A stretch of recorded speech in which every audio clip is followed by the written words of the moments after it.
Não vou. Você sabe que o Iraque tem uma história gigantesca, né? Vem desde a Babilônia, ali na Idade Média, né? O Iraque foi a sede do Califado Abássida, né? Teve a famosa Casa da Sabedoria ali em Bagdá, onde muito do conhecimento filosófico grego foi mantido, né? As pessoas não sabem disso, mas basicamente os iraquianos eles tiveram um papel central na manutenção da filosofia e das ciências gregas, enquanto a Europa, né, católica passava por aquele período de perseguição a esses conhecimentos, os iraquianos mantiveram, traduziram as obras, etc., e aplicaram, né, nas ciências islâmicas. Por isso que o Islã ele tem muita influência platônica, pessoal, muita mesmo. Se o catolicismo ele é aristotélico, né, o Islã é praticamente neoplatônico. Saddam Hussein vai me xingar aqui agora, falei do Irã quando estava falando do Iraque. Bem-vindo, Idan, seja muito bem-vindo, boa noite. Não é o Saddam Hussein aqui, pessoal, é o DJ Clayton Rasta, hein? Boa noite. Pessoal, antes um disclaimer aqui, tá? Eu sei que vocês vão cobrar esse assunto, mas não tem como citar ele aqui. Eu deixei aqui, né?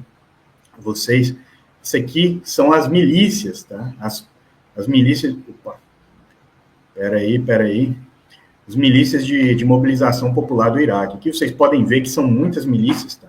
Organização Badr, o Kataib do Jundaliman, né? Kataib é legião em árabe, tá, pessoal? Enfim, o Kataib Imam Ali, né? A legião do Imam Ali, o Kataib Mahdi, né? O exército a legião do Mahdi. Então, assim, eu não vou entrar nessa parte aqui, que como vocês veem, é muita milícia para falar, né? Tem até a Brigada Salah aqui, né? Que é uma brigada sunita, pessoal. Uma das poucas aí no Iraque, né? Que eu me lembro de cabeça. Mas, enfim, como vocês podem ver, milícia pra caramba. E nesse tópico aqui eu não vou entrar. Talvez eu faça um apanhado futuramente só de milícias iraquianas, para a gente fazer uma live só sobre isso, caso vocês queiram. Mas, se não, eu vou ficar aqui até as 11 horas da noite, explorando cada milícia. Que cada milícia popular no Iraque, pessoal, ela tem uma teia, é um network de alianças geopolíticas, tá? Algumas, inclusive, são aliadas dos Estados Unidos, tá? E do Irã, ao mesmo tempo, para vocês verem como isso é complexo. Lembrando aqui que o Irã apoiou os Estados Unidos ali na derrubada de Saddam Hussein. Boa noite, seja muito bem-vindo. Petrópolis é uma cidade muito bonita, Vitor. Boa noite a Gisele. O Mansur é um grande amigo, Joel. E eu, inclusive, sou roteirista do História Islâmica, né? Há algum tempo já, quase 2 anos. Grande parte, muito do conteúdo que vocês veem no História Islâmica é escrito por mim. Mas vamos lá aqui, entrar no tema propriamente agora, né, pessoal? Aqui, basicamente, né, essa notícia dessa semana, basicamente a Síria e o Iraque, né, eles firmaram um pacto aí, né, de cooperação com a Turquia e a Jordânia, tá? Lembremos aqui que o governo iraquiano do Sul e o Kurdistão, eles são profundamente alinhados com a Turquia, tá? Também tem relações com o Irã, obviamente, mas o Irã exerce mais influência aí através das milícias, tá? Que são essenciais para a manutenção do governo. Mas vemos aí que a Turquia, né, está entrando de sola no Levante ultimamente. Mais algumas informações aqui para vocês, né? Aí aqui, basicamente, né, informação recente de hoje, basicamente o governo Trump ele está exercendo pressão, né, no governo iraquiano, porque, alegadamente, tá, o Kataib Hezbollah, ele sequestrou uma alegada agente do Mossad, né, essa senhora sorridente aqui, basicamente Elizabeth Zurkov, que é cidadã russa e israelense, e o governo Trump estabeleceu esse objetivo aí de exercer pressão no Iraque para conseguir libertar ela, o que eu acho bem difícil, tá, pessoal? As milícias iraquianas, eu já falei isso aqui várias vezes, são melhores que as milícias sírias. Se nós analisarmos a guerra civil ali na Síria, as melhores milícias no teatro, na minha opinião, não sei se essa é a opinião do Edilson e do Lineker, né, dos colegas, mas elas são as melhores no combate ali. o Exército do Marg, o próprio Kataib, né, dentre outras milícias iraquianas que se envolveram. Mas, enfim, essa aqui é a do dia, né? Basicamente, eles prenderam essa cidadã russa israelense e alegam que ela é um agente do Mossad que estava espionando o governo iraquiano. Lembrando aqui, pessoal, que o pessoal geralmente pergunta, né? Ah, mas se o sul do Iraque é xiita, né? Por que ele não é anexado pelo Irã, etc.? Porque essas pessoas, as milícias, mesmo as pró-Irã, são profundamente nacionalistas, tá, pessoal? Inclusive herança ali da ideologia do Ba'ath, ainda do Saddam Hussein. Tá? Então, assim, eles não têm interesse em serem anexados pelo Irã. Eles querem um país próspero, soberano, etc., que respeite a sua religião xiita, mas são nacionalistas.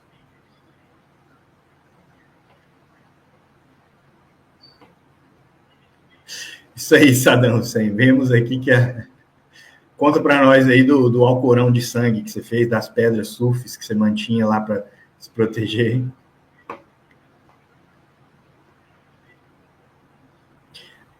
Turcos, iranianos, catares e sauditas, né? Cada um com seus interesses próprios também, Emirates também, os Estados Unidos. E lembrando que a quantidade de tropas que os americanos têm no Iraque é minúscula, tá? 3 mil soldados. Isso aí você não toma nenhuma cidade no Iraque.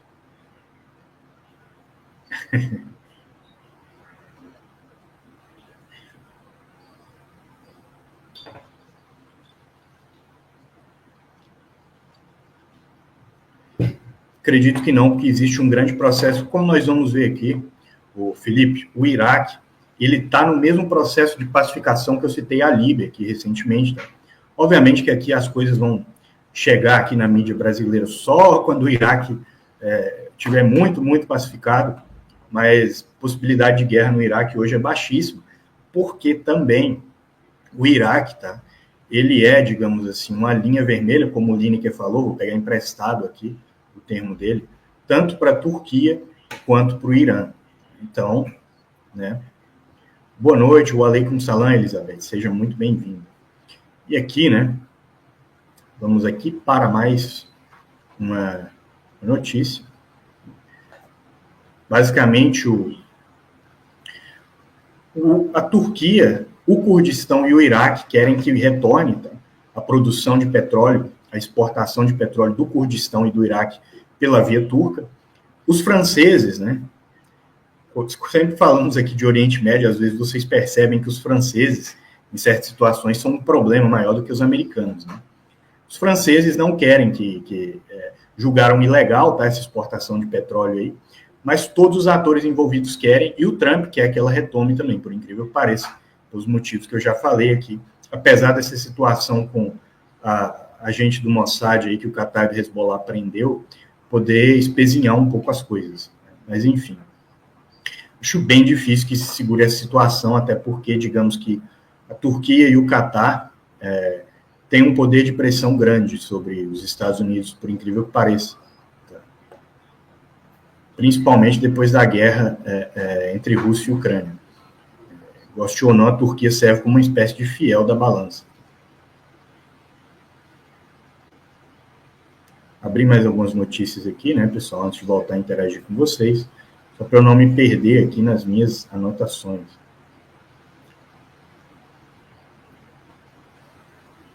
Pessoal, curte, compartilha, se inscreve, faz o super stick, faz o super chat, qualquer valor, só para ajudar o algoritmo aqui. Hoje ainda não tivemos nenhum super stick e super chat aqui, né? Triste, mas sigamos. Mas enfim. Aqui, né? Isso aqui já é data vênia, tá, pessoal? Quem acompanha o meu Twitter e o nosso grupo sabe que isso aqui já saiu, notícia de janeiro. Basicamente, o general Maslum, ele é central aqui, né? Digamos, na negociação entre curdos e turcos. E agora, tá? Antes de eu entrar aqui, saiu a notícia da Reuters. Deixa eu abrir ela aqui, inclusive, para vocês. Vou trazer essa notícia aqui em primeira mão para vocês. Mas, basicamente, o general Maslum estava no processo de pacificação, tá? Mas agora, pessoal, hoje, agora à tarde, aconteceu um acordo histórico, tá? Basicamente, o SDF aceitou se integrar ao exército do HTS. Aqui vocês podem ver que é o mesmo general, né? O general Massoud. Eu vinha falando dessa questão há algum tempo aqui já. E pera aí que essa Reuters aqui também é complicado, né? Mas enfim. Então, notícia em primeira mão aqui para vocês, pessoal. O SDF será integrado ao exército do HTS. Eu acho essa notícia excelente, tá? E gostem ou não, grande parte dos problemas que o novo governo sírio está enfrentando, como eu já citei, vem não por culpa do próprio HTS, mas por culpa da gigantesca mão de obra mercenária que foi empregada ali, né, na tomada do poder e que virou um poder paralelo dentro do Estado sírio.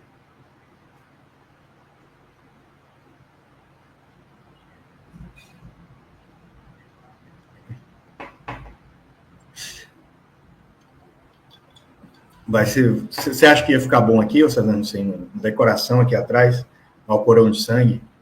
Como deixem aí nos comentários.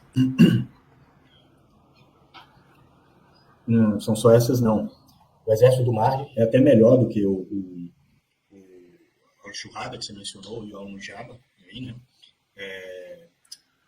Tem outras milícias aqui, mas eu não. Outras milícias que estão dentro do corpo da organização Badr também são melhores. Então, assim, é muita milícia, João Pedro, é muita milícia mesmo, para falar. Sim, cruel e não levaram nada em troca, né, o Thiago? Esse que é o problema. Assim, desestabilizou a região inteira. Era o Saddam Hussein que mantinha o Hezbollah de cabeça baixa no Líbano, por exemplo. Entendeu? Era o Saddam Hussein que mantinha o Irã em xeque. Era o Saddam Hussein que impedia que o governo sírio se aproximasse demais do Irã. Então foi um erro já estratégico gigantesco, mas aqui sabemos que o Bush, né, não foi lá dos mais inteligentes presidentes que os Estados Unidos já teve. Pelo contrário, né, lembrem aqui que durante a Guerra do Golfo, o pai dele não tentou derrubar o Saddam Hussein. Não estabeleceu como objetivo estratégico derrubar o Saddam Hussein, tanto por pressão turca, né, quanto também por saber o que causaria na região. Isso aí. Pô, pior que a epopeia de Gilgamesh é boa, hein? Eu já li algumas vezes. Conta aí, quem que você gosta mais, do Enkidu ou do outro personagem? Não tem capacidade nenhuma. Se Israel entrar no Iraque hoje, vai ser uma ferida aberta para basicamente Turquia, Irã e Catar sangrarem Israel, junto da Arábia Saudita. Seria um erro já estratégico muito grande. Seria pior do que a entrada no Líbano. Pior. Que em capacidade de infantaria, as milícias iraquianas são melhores do que o Hezbollah. O Hezbollah só tem mais capacidade missilística. Eu que agradeço, Thiago. Forte abraço. Seja muito bem-vindo. Todo dia tem lives nesse horário e no fim de semana à tarde.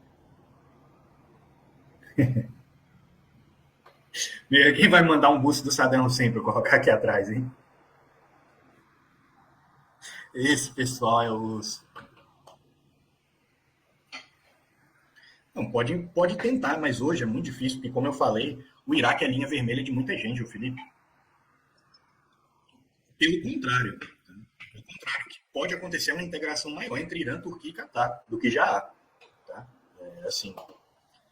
Então, né? Sim, exatamente. O Qatar Bin Ali eu já mencionei aqui. Talvez está ali no top 3 das milícias que lutaram na Guerra da Síria. Eu só não coloco algumas milícias iraquianas acima, porque elas estão abaixo daquela milícia afegã, da bandeira fatímida, que era excelente também. Esse Saddam Hussein tá brincante hoje, né, pessoal? Mas enfim. Vamos aqui reagir a mais algumas notícias. Aí aqui, né? Basicamente ninguém falou disso, né, na época, mas o Irã conseguiu, né, atacar 5 locais, ou o Iraque, no caso, conseguiu resistência iraquiana, né, conseguiu atacar 5 locais com drones, né, dentro de Israel, ainda em novembro. Isso não saiu em lugar nenhum, pelo menos eu não lembro. Todo mundo falava do ataque dos Houthis, do ataque do Hezbollah, mas ninguém deu muita atenção aos ataques iraquianos. E lembrando aqui que essas milícias recebem armas tanto da Turquia quanto do Catar, quanto dos iemenitas, quanto dos iranianos, e há boatos aí que a Coreia do Norte está entrando também nessa jogada.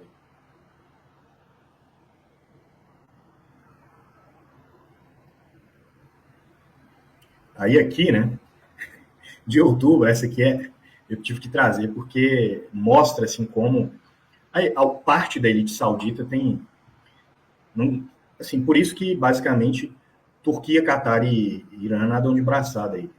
Basicamente houveram protestos no Iraque, lembrando aqui que a Arábia Saudita tem profundos laços econômicos com o Iraque, depois que um canal de TV saudita, ele colocou o Yahya Sinwar, né, logo após ele ser morto, e o Qasem Soleimani como terroristas. Isso aí gerou protestos e invasão dessa TV saudita no Iraque.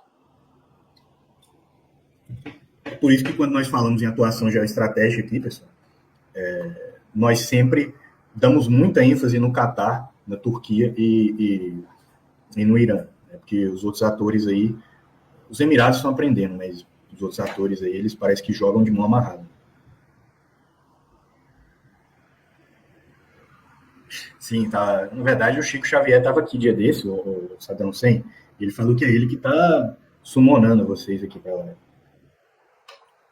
Sim, eu lembro desse vídeo.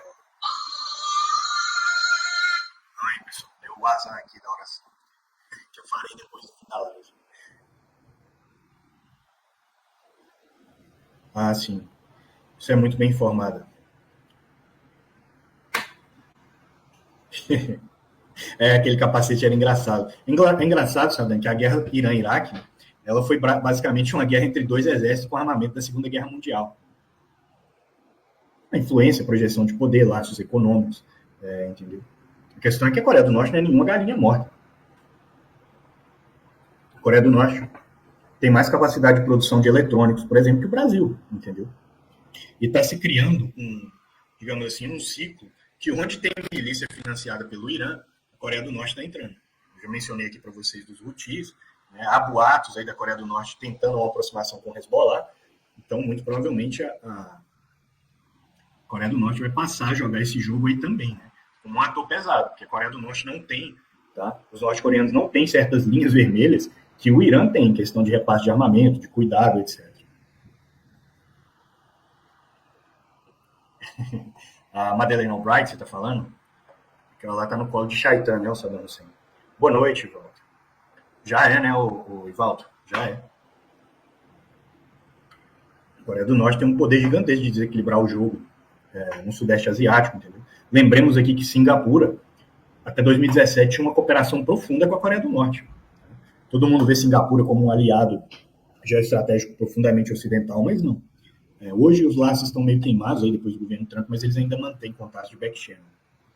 Mas sim, a Coreia do Norte não vai se tornar, ela é uma potência regional. Aí que vamos, né?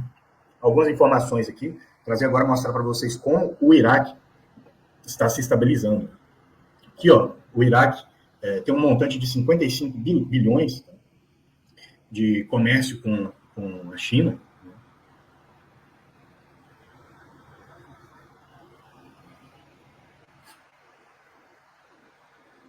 Aí aqui, né, a inflação iraquiana, pessoal, ela caiu, tá? Ela estava em 4,5% e ela caiu para 2,5%, tá, em 2024. Então, assim, existe, tá? Existe basicamente uma tendência de estabilização do Iraque. Tá? Goste ou não, o Iraque e a Líbia hoje estão se estabilizando a passos largos, em grande parte por causa do Iraque, da atuação saudita, catari, turca e iraniana, e na questão da Líbia, né, como já falei aqui, pela atuação italiana, russa e turca. Catari também. Então vemos aí que a Turquia e o Catar estão, ao contrário do que se pensa, estão se tornando atores bastante estabilizadores em certos lugares. Aí aqui já vemos trazer aqui um pouco da explicação, né? Não sou economista, tá, pessoal? Sou cientista político. Só estudo. Obviamente que sendo a ciência política uma ciência holística, eu tenho que saber alguma coisa de economia. O meu negócio é guerra. O que eu sei de economia é só para entender, geralmente, de geopolítica e de guerra. Mas aqui, o Iraque aumentou suas reservas de ouro, basicamente. Notícia aqui do ano passado, aliás, desse ano. Provavelmente essas reservas já estão maiores, porque quem é uma chave hermética muito grande isso aqui, mas quem vende gás e petróleo tem algumas facilidades em comprar ouro. Aí aqui, né, outra questão, pessoal. Basicamente o comércio, né, entre o Iraque e a Arábia Saudita, ele atingiu a cifra de 1,3 bilhões. Obviamente que o maior parceiro econômico é a China, né? Não tem como a Arábia Saudita competir com um gigante que nem a China, mas vemos aí que gradualmente, lentamente, o Iraque vem passando o trauma da guerra e vem se inserindo novamente em rota de comércio.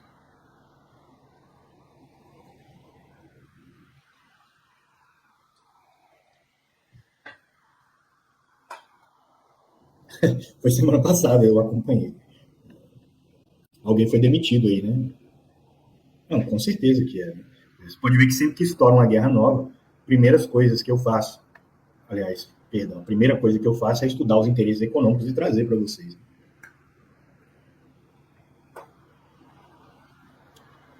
Eu já vi fontes falando as duas coisas, o João Pedro Dibe, mas assim, talvez tenha mudado não tanto por isso, mas sim pelo êxodo gigantesco de cristãos e yazidis, né, por Kurdistão, depois daquela limpeza étnica gigantesca que o Estado Islâmico fez. Né? Boa noite, Gisele. Sim, Clausewitz, né, lembrou bem. Boa noite, Daniela, seja muito bem-vinda. Pessoal, dá os recados aqui novamente, a live não chegou ao fim. Fique colado aí na sua cadeira. Mas enfim, né? Curte, compartilha, se inscreve, pessoal. Faz o super sticker, faz o super chat. É importante para ajudar a impulsionar o algoritmo. Tá? Goste ou não, é a forma que vocês têm de valorizar o nosso trabalho aqui. E lives dessa perspectiva vocês não vão ver em outros lugares, tá? Em outros canais. Que goste ou não, a perspectiva com que as pessoas tratam esses países é sempre aquela perspectiva ultra-ocidental, né? De falar só quando tem guerra e só trazendo sempre aquele velho discurso batido de democracia contra ditadura e etc. O mundo ocidental bonzinho contra o mundo oriental malvado, etc. Então, por isso, é importante que vocês valorizem o trabalho feito aqui. Novamente, faz o Pix, faz o Super Sticker, faz o Super Chat, torne-se membro. Logo mais, temos um número X de membros para bater quando esse número for batido. Teremos lives semanais exclusivas para membros aqui. Então é importante vocês tornarem membros. Aqui, né, está o meu Pix, o e-mail para contato, ventoleste1@protonmail.com. Meu Twitter, para quem quer acompanhar, né, notícias sobre Ásia, África, Balcãs e adjacências. Lembrando que Iraque e Oriente Médio, né, entre muitas aspas, não gosto desse nome Oriente Médio, são basicamente Ásia, né, pessoal, Ásia Ocidental. Quem inventou essa história de Oriente Médio foram os ingleses. E o link do nosso grupo está na descrição, um grupo bem movimentado. Às vezes eu não consigo nem acompanhar do tanto que o pessoal fala, mas enfim.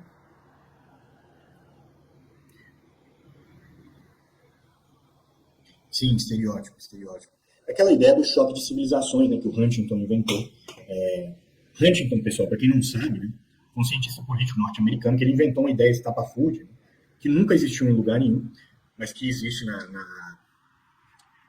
obra dele, né, que basicamente é a seguinte. O debacle ideológico no século XXI não seria, né, entre basicamente blocos de poder, potências, etc., capitalismo ou socialismo, né, como foi no século XX, mas sim, e sempre existiram áreas cinzentas também na época da Guerra Fria, Iugoslávia, a Índia, são grandes exemplos, né, além de outros países ali do movimento não alinhado. Mas seguindo, né, pessoal, segundo Huntington, o embate do século XXI seria entre o Ocidente cristão, né, lembrando que o Ocidente não tem nada de cristão, o Ocidente é laico e secular, profundamente desacralizado, contra o Oriente Islâmico bárbaro, né? E essa ideia foi fundamental na propaganda que apoiou aí a guerra no Afeganistão, a guerra no Iraque, a Primavera Árabe, etc. Todas essas, digamos assim, operações desestabilizadoras, né, que o mundo asiático viu. Sim, exatamente, civilização versus barbárie. Eu já vi que ele fala que 1 milhão de iraquianos estão mortos porque o Bush mentiu. Sim, esse problema aí chamado orientalismo. Era assim. Tanto que a União Soviética passou pano para muita coisa ali na guerra no Iraque. Sabe que você fez, né? O pessoal gosta de pintar como se a União Soviética fosse um grande apoiador do Irã. Sim, exatamente. Mas enfim, né? Aqui alguns pontos cruciais, né, para vocês entenderem. Basicamente, aqui, né, foi anunciada, na verdade, a saída americana ainda no governo Biden, está agendada para setembro desse ano. Saída das tropas americanas do Iraque. Tem 3 mil soldados estacionados no Iraque hoje, tá, pessoal, que é esdrúxulo, assim, é uma brigada, né? Não dá nem para tomar uma cidade. E vou fazer uma previsão. As atitudes do Trump aqui, né, futurologia. Essas atitudes do Trump, que estamos citando aqui, elas vão acelerar esse processo de saída dos Estados Unidos do Iraque e da Síria. Sim, o Ocidente woke neoliberal, exatamente isso aqui. Não tem nada de cristão tradicional, nem essas ideias aí de civilização judaico-cristã que inventaram. Né? Boa noite, chegou atrasado, hein, norte-coreano? Tem, mas não condiz, nunca condiz com a realidade e não vai ser agora. Né? Que potência cristã existe no Ocidente hoje? Que guerreia por interesses cristãos? Nenhum. Os interesses são pragmáticos, entendeu? Os blocos são pragmáticos. Não existem esses blocos fechados de poder, nunca existiram e nunca vão existir. Nem na Idade Média isso existia, quem dirá hoje.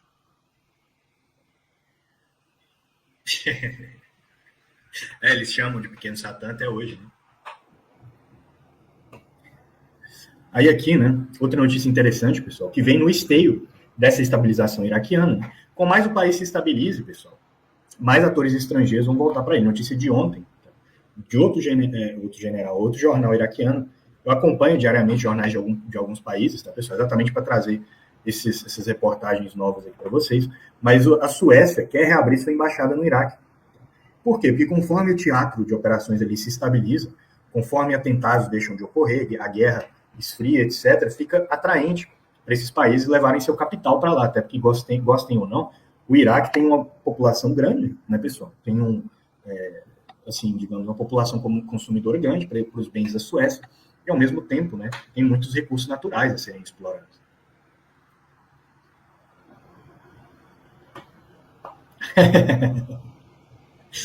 Pessoal, curte, compartilha, se inscreve, faz o super sticker, faz o super chat, se torna membro, né? E segue o baile aqui. E deixa um comentário no final da live. Mas vamos a mais algumas notícias aqui, pessoal.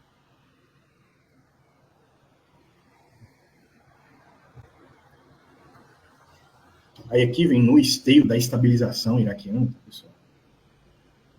Basicamente as milícias de mobilização popular, isso aqui veio logo depois de alguns fatos que aconteceram na Síria, que de fevereiro ainda, lançaram uma mega operação no deserto junto do exército iraquiano que existe, tá, pessoal?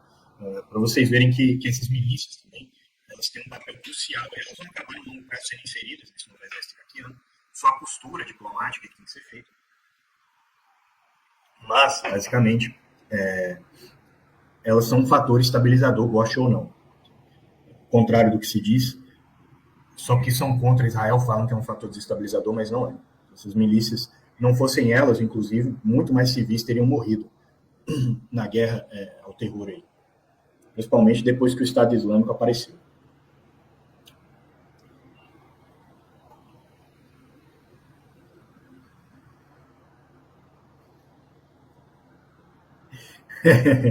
Não, o governo está estável.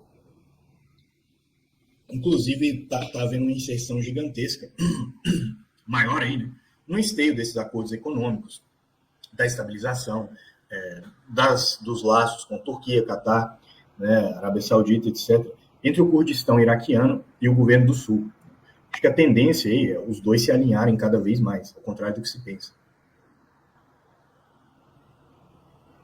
Não, você está pregando para convertido. O problema é que as pessoas gostam de inventar certas coisas. E cruzadas também, né, pessoal? Cruzadas, assim, começar que foram todos um fiasco, tá? Com exceção da primeira. Todas foram derrotosas. E quais foram as implicações de longo prazo das cruzadas? França e Inglaterra, que sempre voltavam quebradas das cruzadas e com vários príncipes locais proclamando independência, basicamente se tornando seculares e protestantes, porque o governo local não aguentava mais arcar com os custos dessas aventuras aí.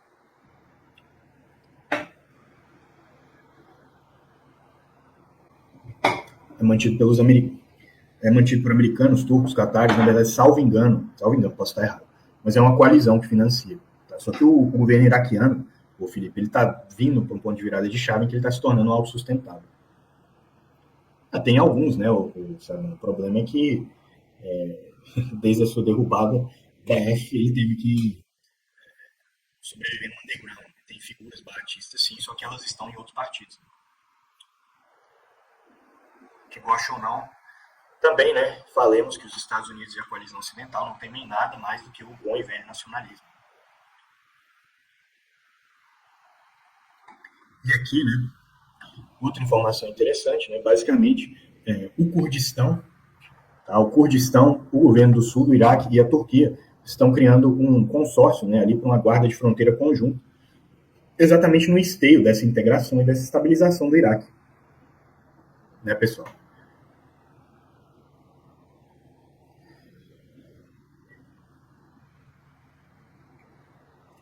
Pessoal, curte, compartilha, se inscreve, faz o superstick, o superchat. Não tivemos nenhum superchat hoje, nem nenhum superstick, mas faz parte. Se torna membro aqui do canal. Fica até o final da live para deixar um comentário. Aqui, né, o Pix do canal e o meu contato, né, no e-mail, para quem quiser tirar dúvidas, convites, né, colocações, mandem aqui nesse e-mail. Meu Twitter, Ari_Ramos_Racam, para quem quiser acompanhar notícias sobre essa e outras notícias, ou, e outras regiões, né, Ásia, África, Balcãs e adjacências, e o link do grupo está na descrição, pessoal. Elas atrapalham, né? Atrapalham até porque, o Mary, elas não são só blocos de atuação militar, né? São blocos de levantamento de inteligência e de costura de inteligência, exatamente para fazer com que os interesses americanos e ocidentais sejam atendidos. Por isso, basicamente, que elas são esse fator desagregador e desestabilizador tão grande. Exatamente. Pouca gente sabe disso, né, Sadam? Depois eu vou fazer uma live específica sobre o Brasil e o mundo árabe e vou falar sobre isso. Pouca gente sabe disso, mas o Brasil, ali na época do regime militar, né, ele teve um processo de desenvolvimento de um programa nuclear junto do Iraque, do Saddam Hussein. E o responsável, né, José Alberto Albano do Amarante, que era da Força Aérea Brasileira, foi morto. Alguns alegam que pelo Mossad, né, sob condições bastante complicadas, envenenado, né, com material radioativo. Participei, sim. Participei e fiz algumas colocações ali, né, que vão estar em alguns recortes. Mas, assim, o documentário foi adiado, não, ele vai sair agora no fim de março, mas, assim, tenham a ideia de que é um documentário gigantesco, tá? Tem, só o material até agora tem mais de 5 horas.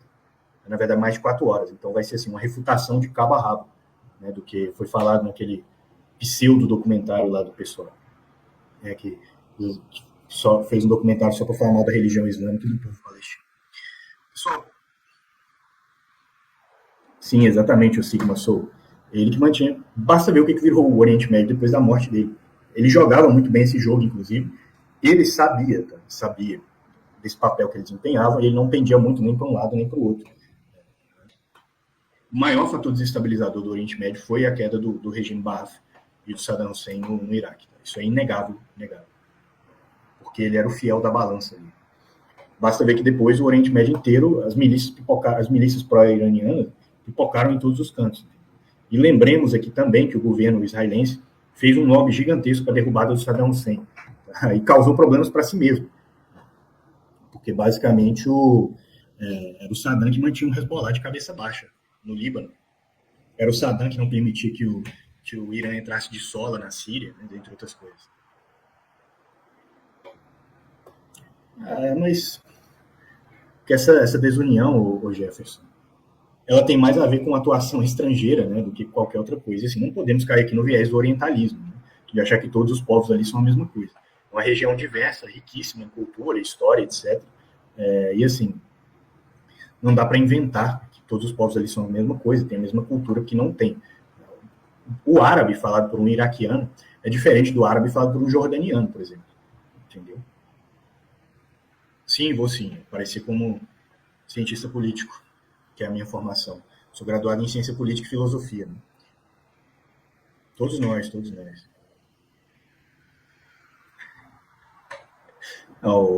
E digo mais aqui, Saddam, o exército iraquiano foi o único, ali no auge, né, nos anos 80, 90, antes da Guerra do Golfo, foi o único exército da história dessa região que teve condições de fato de fazer frente ao exército israelense, dessa região do Levante. O exército iraquiano foi o único, com capacidade tática, estratégica, operacional, logística, etc. E por isso também se vê aí o lobby israelense para derrubar o Saddam Hussein. Mas não é tão forte assim, não. Incrível que pareça. A atuação deles nos Estados Unidos e na Europa é mais forte do que aqui. Sim, você botava ordem naquele lugar. Pessoal, curte, se inscreve, compartilha, faz o super chique, faz o super chat, deixa um comentário, tá? No fim da live. Toquei em todos os assuntos aqui, espero que tenham gostado. Deixa um comentário falando de onde vocês estão falando ao fim da live, tá? Ou sugestões de temas para os próximos vídeos, né? Muitos temas eu pego com a opinião de vocês. O que mais? Enfim, deixa um comentário aí, qualquer coisa no fim do vídeo. Agradeço a participação de todos. Forte abraço e amanhã live no mesmo horário, pessoal. Às 7h15, 7h20, 7h30, depender do horário que eu chegar em casa. Forte abraço e até a próxima.